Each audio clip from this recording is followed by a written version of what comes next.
প্রথম আলোর অডিও সংবাদে স্বাগত। আমি একেএম সাইফুল করিম জানিয়ে দিচ্ছি দিনের প্রধান খবরগুলো। প্রধানমন্ত্রী তারেক রহমান বলেছেন, জ্বালানি খাতের সংকট মোকাবিলায় সরকার সর্বোচ্চ চেষ্টা চালিয়ে যাচ্ছে। শনিবার সকালে জাতীয় সংসদের এলডি হলে ডক্টরস অ্যাসোসিয়েশন অব বাংলাদেশের ৩৭তম প্রতিষ্ঠাবার্ষিকী উপলক্ষে আয়োজিত চিকিৎসক সমাবেশে একথা বলেন প্রধানমন্ত্রী। সমাবেশে প্রধানমন্ত্রী আরও বলেন, রাষ্ট্র, রাজনীতি ও প্রশাসনে ফ্যাসিবাদের সুবিধাভোগীরা বসে নেই। এই চক্র কৌশলে দেশের জ্বালানি বা বিদ্যুৎ খাতকে অস্থিতিশীল করতে বেশ সক্রিয় রয়েছে। তারা বিভিন্নভাবে সেই চেষ্টা চালিয়ে যাচ্ছে।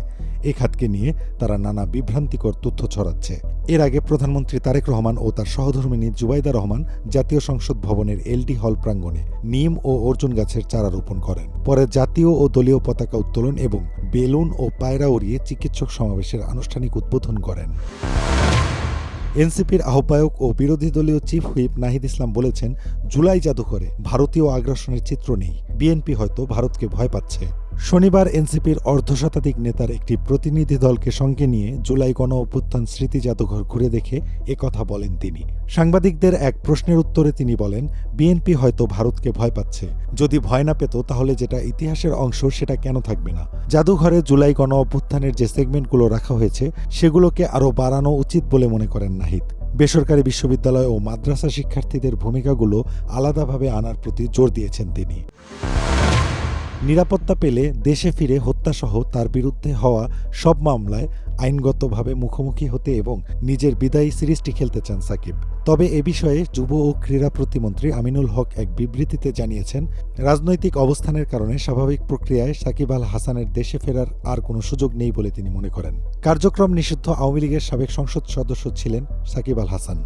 জুলাই গণ অভ্যুত্থানে শেখ হাসিনা সরকারের পতনের পর থেকে তিনি বর্তমানে স্ত্রী ও ৩ সন্তান সহ নিউ ইয়র্কে বসবাস করছেন। কলম্বিয়ায় ট্রাম্প সমর্থিত নতুন প্রেসিডেন্ট এসপ্রিয়েলা শপথ নিলেন। ৪৮ বছর বয়সী আবেলার্দো দেলা এসপ্রিয়েলা গত জুন মাসের রান অফ নির্বাচনে বিজয়ী হন। নির্বাচনী প্রচারের সময় তিনি সশস্ত্র গোষ্ঠীগুলোর বিরুদ্ধে কঠোর ব্যবস্থা নেওয়া, রাষ্ট্রের ব্যয় ৪০% পর্যন্ত কমানো এবং তেল ও গ্যাস খাতকে পুনরুজ্জীবিত করার প্রতিশ্রুতি দিয়েছিলেন। একসময় আইনজীবী হিসেবে কাজ করা দেলা এসপ্রিয়েলা যুক্তরাষ্ট্রের প্রেসিডেন্ট ডোনাল্ড ট্রাম্পের ঘনিষ্ঠ মিত্র হিসেবে পরিচিত। লিওনেল মেসির বাবা হোর্হে মেসি ৬৮ বছর বয়সে মারা গেছেন। সামাজিক যোগাযোগ মাধ্যমে খবরটি ছড়িয়ে পড়ার পর মেসির প্রথম ক্লাব নিউয়েলস ওল্ড বয়েজ তার মৃত্যুর খবরটি নিশ্চিত করেছে। আর্জেন্টাইন সংবাদ মাধ্যম ওলে ওলা ন্যাসিওনো এ খবর জানিয়েছে। এক বিবৃতিতে নিউয়েলস ওল্ড বয়েজ জানায়, রোজারিও শহরে মারা গেছেন হোর্হে মেসি। তার মৃত্যুতে গভীর শোক প্রকাশ করেছে ক্লাবটি। এই ছিল এখনকার মতো। প্রথম আলোর অডিও সংবাদ শুনুন আমাদের ইউটিউব চ্যানেল, ফেসবুক পেজ ও প্রথমআলো.com-এ।